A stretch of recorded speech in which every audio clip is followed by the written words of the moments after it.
tu aurais dit, on a 10 ans. Alors 10 ans, moi je crois que j'étais petit dans les années 60 déjà.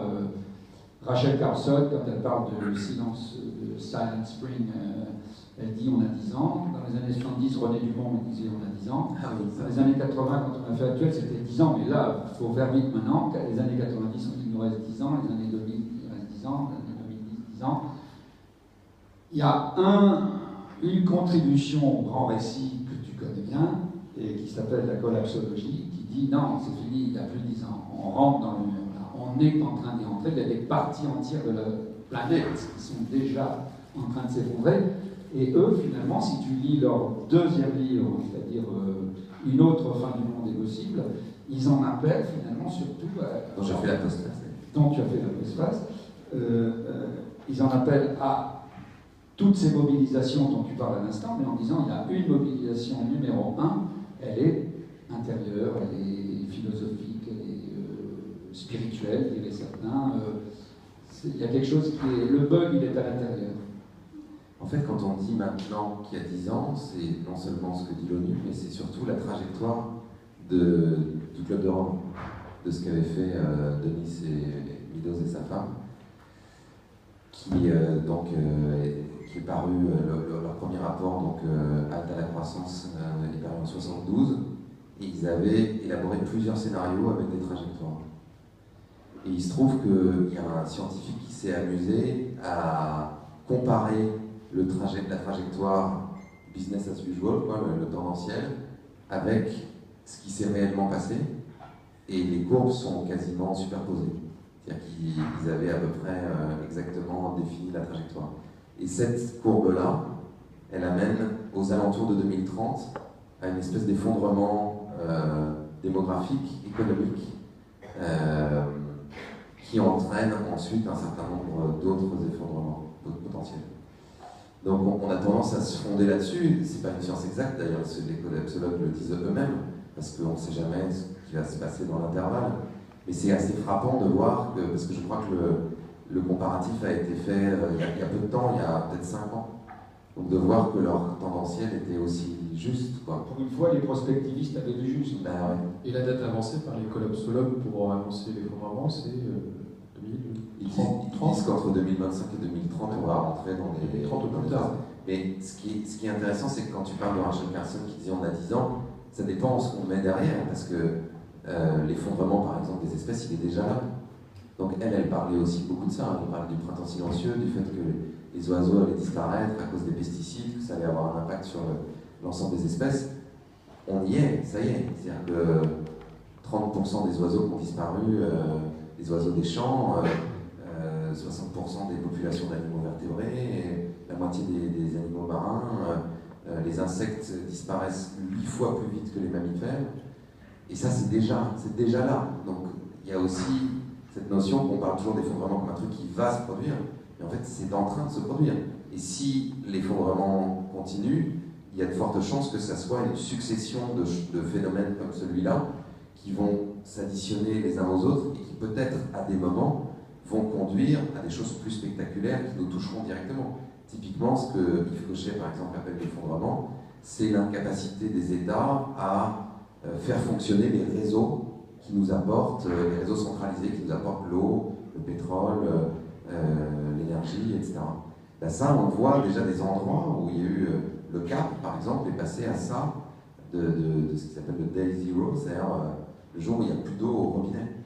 Et ils pensent que, là ils ont réussi à retarder l'échéance, mais ils pensent que ça va se produire tout de même.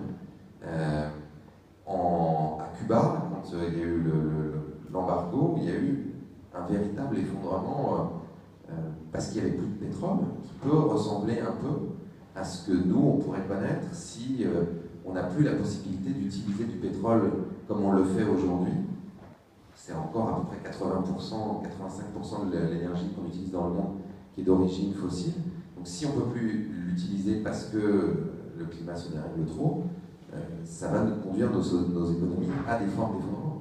Eux, ils y ont répondu de façon hyper intéressante d'ailleurs, en développant l'agriculture hyper locale, bio, dans les villes et tout ça. Mais donc, pour finir de répondre à ta question, avant la suivante, Pablo et Gauthier et Raphaël disent effectivement qu'on a besoin de construire de la résilience, à la fois de la résilience sur nos territoires, c'est-à-dire de se préparer au choc, comme je le disais tout à l'heure, en produisant de la nourriture là où on habite, de l'énergie, mais aussi de se préparer intérieurement à ce qui va se passer. Parce qu'effectivement, quand tu disais tout à l'heure que j'avais répété le mot de Clive Hamilton, qui est un philosophe australien, pour dire on est tous climato-sceptiques, oui, parce que c'est trop dur. Parce que la perspective d'une espèce d'effondrement systémique comme ça est émotionnellement beaucoup trop difficile à encaisser. Donc, on est obligé de faire un peu du déni tout le temps, et de s'asseoir dessus, et de faire comme si ça n'existait pas. Parce que sinon, on deviendrait dingo. Là, vous êtes en train de m'écouter, je pense qu'il y en a une partie d'entre vous qui se dit « Ouais, c'est ça, on est à la fin du monde. » Alors, il y en a une partie qui croit et qui se disent « Ah, qu'est-ce que je fais, qu'est-ce que je fais, qu'est-ce que je fais, qu'est-ce que je fais ?» Et puis, il y en a une partie qui se dit « Bon, on verra bien. » Bon.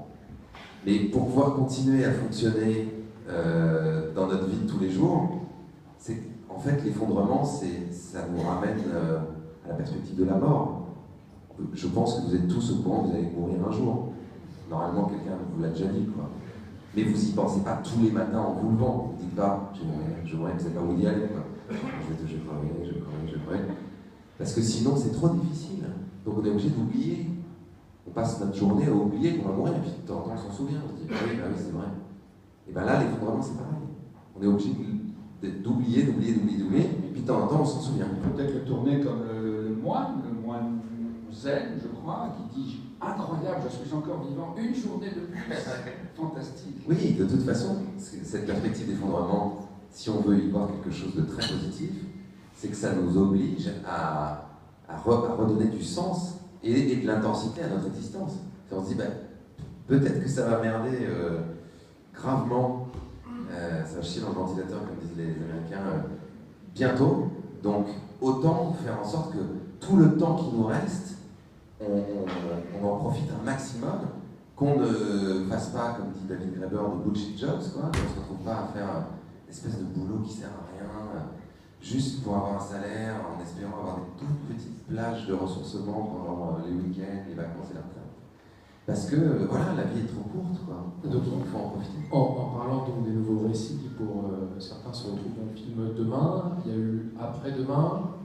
Petite dernière question sur ça, avant de laisser la dernière question à Patrice. C'est quoi la suite des projets, de films, parce qu'il y a une communauté qui s'est créée autour du film et de ses suites. Qu'est-ce qu'on en fait de tout ça? Là, moi, j'ai plusieurs projets en cours. Je vais commencer à tourner un documentaire pour le cinéma qui s'appelle Animal en septembre. Vraiment sur la question de la disparition des espèces et comment l'enrayer. Et puis sur notre relation aux animaux, sur le fait qu'on est des animaux, que les animaux sont beaucoup plus sensibles et intelligents que ce qu'on imaginait. Et donc il va aussi poser la question de notre place sur cette planète, de se dire mais est-ce qu'on a le droit d'arriver et puis de dire allez, on prend toute la place, toutes les autres espèces vous dégagez et puis il n'y a aucun problème.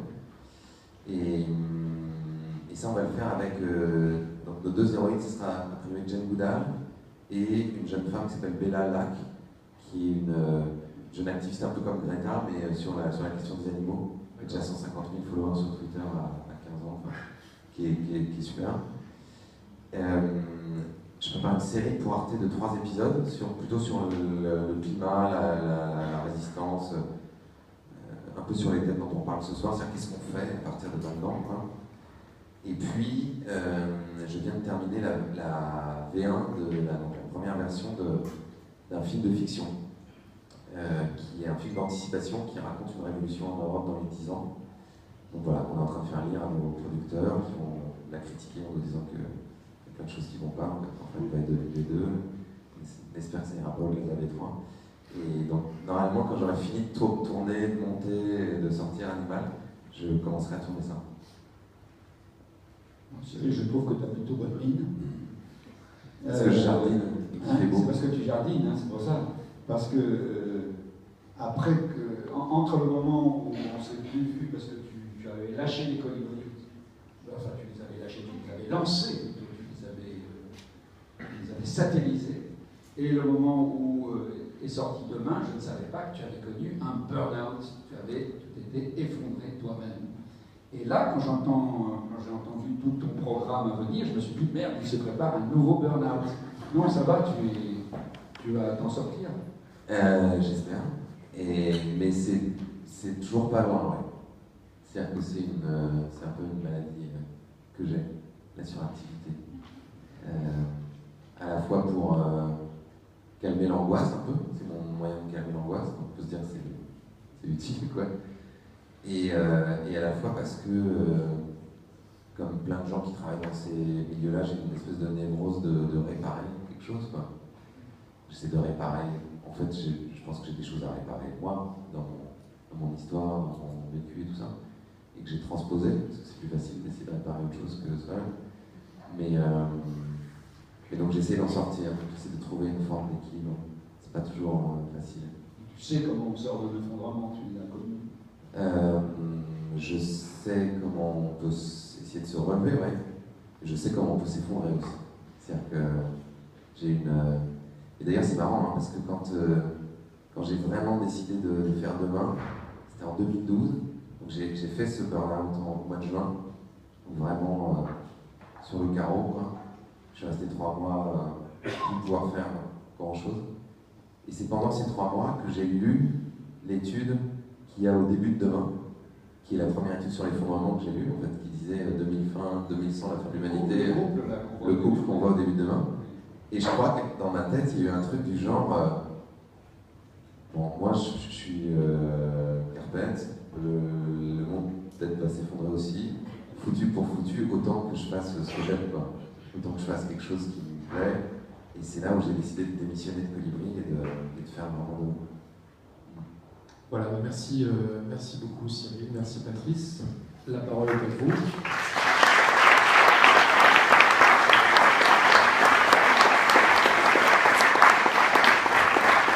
On va faire circuler un micro et un micro en plus. On va essayer de se limiter, on a un petit peu débordé, je suis désolé de mon côté. Donc on va vous laisser la parole, mais de se limiter à une question par personne et d'éviter les questions à tiroir. C'est là où il y en a 10 à l'intérieur. S'il vous plaît, merci. Bonsoir. Tu as cité au début la question de l'avion. Le thème de l'avion, là, il va y avoir les conférences citoyennes au mois de juin, avec des citoyens qui sont tirés au sort. Je pense que tu es très actif là, dans cette contribution, c'est super. Et est-ce que c'est vraiment un sujet qui va être abordé? Parce que finalement, ça pour le coup, c'est un sujet à tiroir entre la question de la consommation, de la pollution, des émissions. Enfin, pour moi, pas que pour moi, je pense que c'est vraiment une question centrale sur nos modes de transport et tout ce que ça implique. Il faut savoir si c'est quelque chose sur lequel vous allez vraiment insister. Voilà, dans le mouvement de Stegandé, peut-être certains et qui est en train de débuter. Juste pour expliquer ce que tu es en train de dire, moi, j'ai poussé avec tout un collectif depuis janvier pour qu'on crée un système comme ce dont on parlait dans Demain, qui s'est produit en Irlande, c'est-à-dire une assemblée de citoyens tirés au sort, qui travaille pendant plusieurs mois avec les mécanismes de la démocratie délibérative, pour pouvoir faire émerger des propositions qui vont beaucoup plus loin que ce que les élus tout seuls feraient. Cette technique a notamment été utilisée au Texas pour travailler sur la transition énergétique au Texas, ce qui a conduit le Texas à être l'État aux États-Unis où il y a le plus d'éoliennes, alors qu'au départ, la grande majorité de la population était hostile à développer les énergies renouvelables parce que le pétrole était une manne locale, etc. Et donc, ils sont arrivés à ça, et David Vendrego, qui parle de ça dans le film, qui a écrit un super livre qui s'appelle Contre les élections, que je vous conseille, il dit on ne serait jamais arrivé à un résultat pareil, seulement avec des politiques élus, qui auraient été justement influencés par les lobbies, etc. Donc là, moi j'ai poussé ce truc-là beaucoup, et Macron a fini par accepter de le faire, a priori.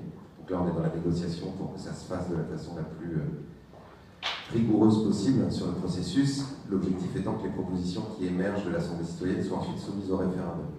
Donc on ne puisse pas avoir de court-circuitage des élus comme ça a été le cas après l'environnement ou d'autres choses. Donc oui, le sujet de l'avion sera sur la table. La grande question sur laquelle on aimerait qu'il planche, c'est comment réduire d'au moins 50% nos émissions d'ici 2030, tout en étant juste socialement. tout en veillant à une juste répartition des richesses. Donc la question de l'aviation va se poser obligatoirement. Prochaine question.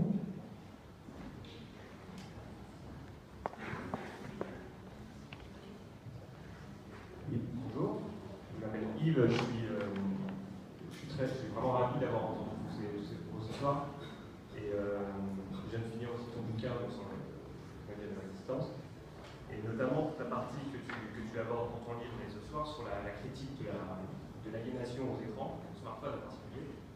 Alors je trouve qu'avec des amis, on a cofondé une association qui s'appelle Lève les yeux. Et donc j'ai vu toute l'addiction de smartphone avec un label pour les bars et les restaurants et puis des ateliers de sensibilisation. Et voilà, j'aurais été juste curieux peut-être d'avoir ton avis là-dessus, et notamment peut-être tes conseils avec toute ton expérience sur quel type d'action on peut mener. Est-ce que, en ce moment, on se pose la question peut-être du plaidoyer auprès du pouvoir public.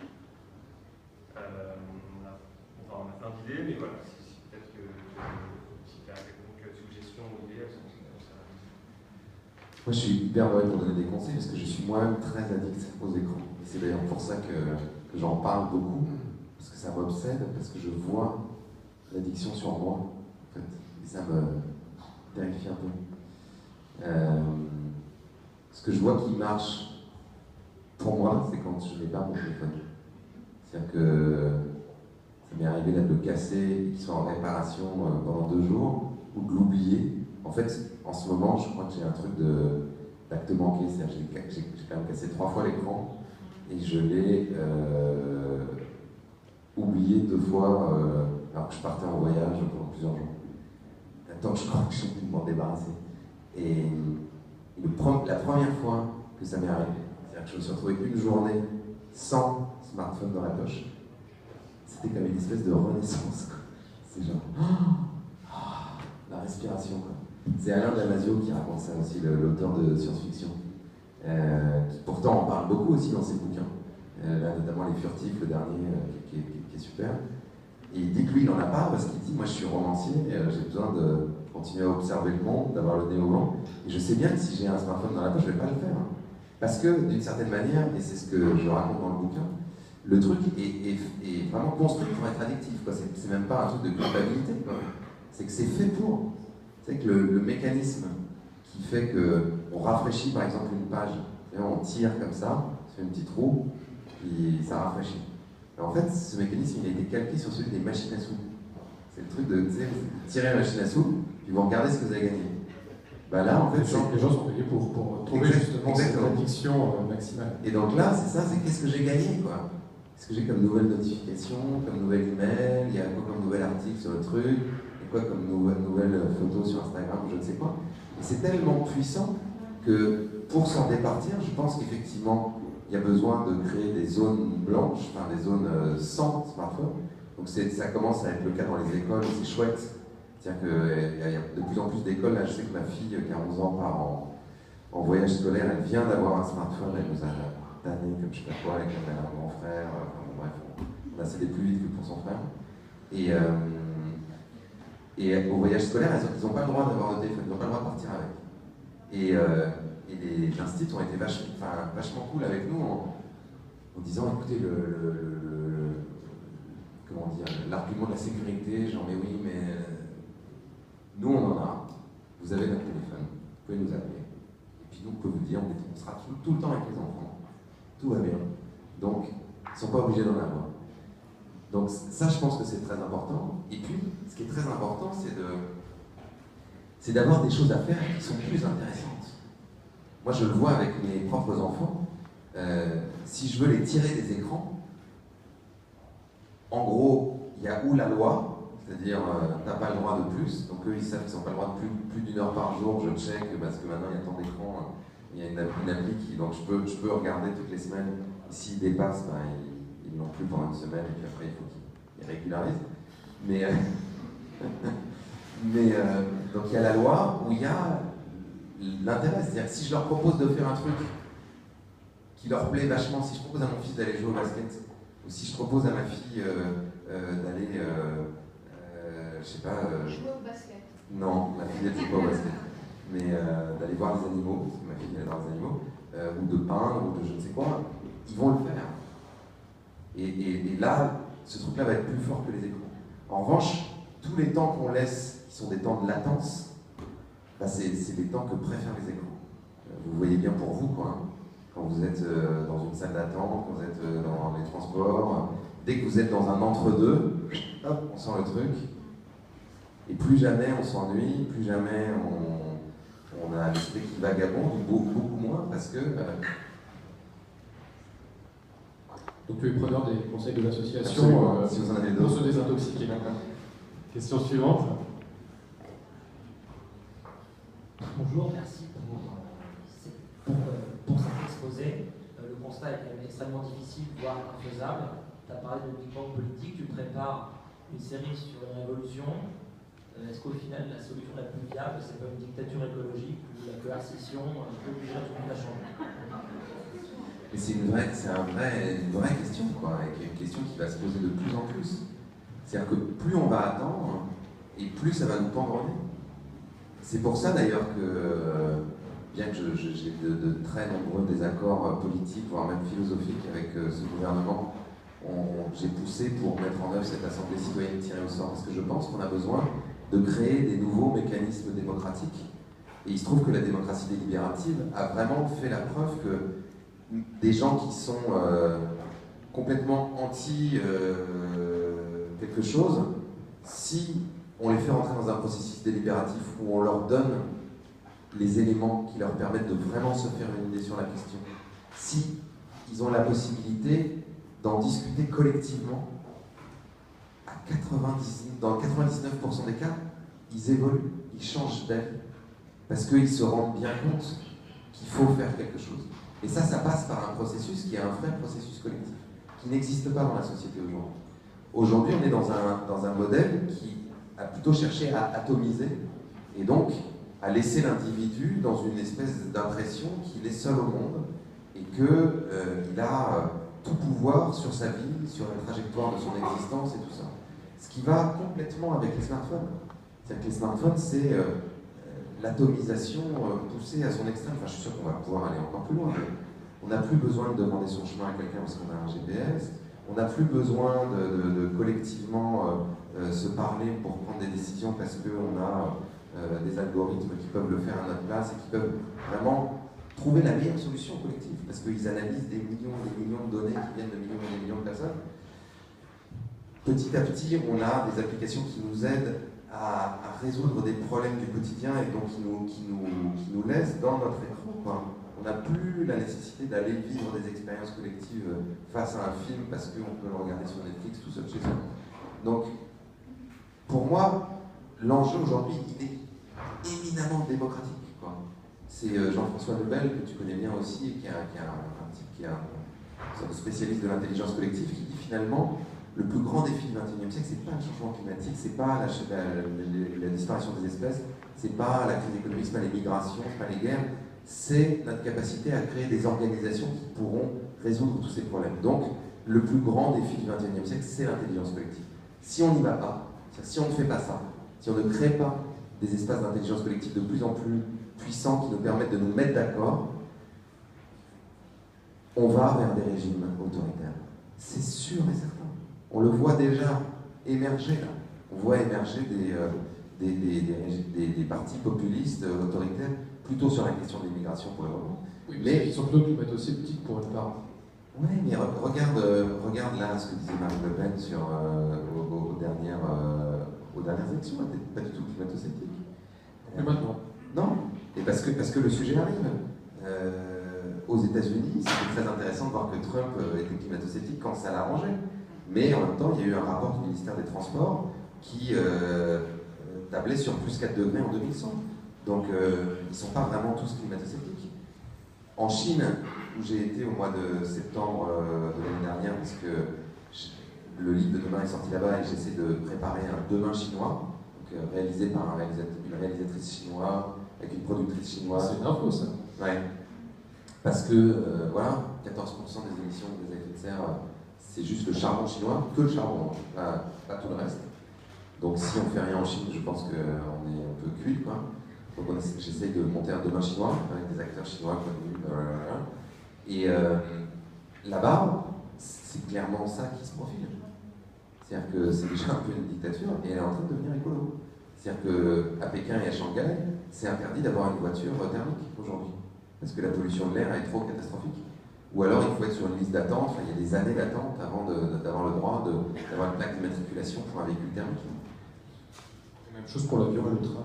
Absolument. Ils ont mis en place le crédit social, ceux qui ont vu l'épisode de Black Mirror avec la fille qui va au mariage et qui se fait noter avec les étoiles, là, c'est à peu près ça. Ceux qui n'ont pas vu, vous le regarderez. Ou pas, mais bon, bref. En gros, ils ont des points, et comme ils sont surveillés tout le temps grâce aux caméras, ils ont aujourd'hui 200 millions de caméras de vidéosurveillance, ils vont en avoir 600 millions en 2020 avec des logiciels de reconnaissance faciale. Donc partout où vous allez, il y a des caméras qui peuvent vous repérer, et puis ils font tout avec leur smartphone, et notamment, ils font quasiment tout avec une appli qui s'appelle WeChat, qui est en gros Facebook et WhatsApp ensemble. Donc, c'est possible de tracer tout ce qu'ils font tout le temps. Donc, ils ont un nombre de points, et en fonction de ce qu'ils font, ils perdent des points. Et ils commencent à perdre des points sur la question écologique, parce qu'il y a 1 200 000 personnes qui meurent de la pollution de l'air tous les ans. Donc, au fur et à mesure qu'ils perdent des points, il y a des choses qui sont plus accessibles. Notamment, aujourd'hui, il y a près de 13 millions, je crois, de Chinois qui ne peuvent plus prendre le train à grande vitesse parce qu'ils ont un crédit social trop bas. C'est chaud, hein? Ben, ça, petit spoil, quoi, mais petite révélation, c'est le cœur du film de fiction qu'on a écrit. C'est-à-dire que ça se passe dans un monde en Europe où il y a le crédit écologique et où on est dans une espèce de pré-dictature qui se veut verte et donc qui va déclencher la révolution parce qu'en réalité, les populations vont se rebeller pour la question des libertés avant la question de l'écologie. Juste avant la question suivante, il y a une date pour ce film de sortie? Oh ben, il faut qu'on tourne déjà. Ouais, mais des fois, aujourd'hui, les choses sont en train de famille, on sait que ça va sortir en 2020. Non, là, on a fait une première version du scénario, donc l'idéal, dans un monde idéal, on commencera à tourner, je pense, fin de l'année prochaine ou début de l'année suivante. Donc, peut-être sorti fin 2021. Ok. La prochaine question. Bonjour, Céline. Je me pose une question par rapport aux discussions qu'on a, parce qu'on se rend compte que la démarche de progrès, le fait que les gens changent, elle vient par la conscience de l'impact que génèrent nos comportements et notre consommation. Or aujourd'hui, quand on consomme, on commence à avoir un petit vernis culturel sur certaines matières premières ou sur certaines émissions comme le CO2, mais après, dans la plupart des cas, on n'a pas vraiment de référentiel. Il va y avoir des décisions où, par exemple, des marques de luxe vont dire « Ah bah c'est super, on arrête les fourrures, et on les remplace par quoi ?» Eh ben, du chimique, du synthétique, du plastique et plus de consommation de pétrole. D'un seul coup, ça va être trendy de dire que je sais pas, les diamants naturels sont plus bien et que c'est mieux d'avoir un diamant écologique.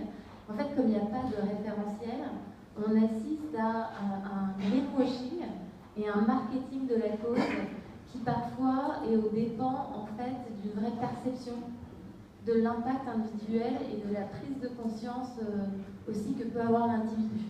Donc j'aurais aimé savoir par rapport à cette absence de référentiel, par rapport à des labels qui se créent, toi quel est ton point de vue sur la manière dont on peut aider le consommateur à devenir plus responsable dans sa consommation et aider aussi à mieux percevoir les acteurs de la production et les... Pour moi, il y a 2 niveaux de réponse. Le premier niveau, c'est que pour moi, on a besoin d'aider les êtres humains à arrêter de se définir comme des consommateurs. C'est déjà la première chose. Parce que sinon, en fait, on continue, comme je le disais tout à l'heure, à être un peu dans le même récit.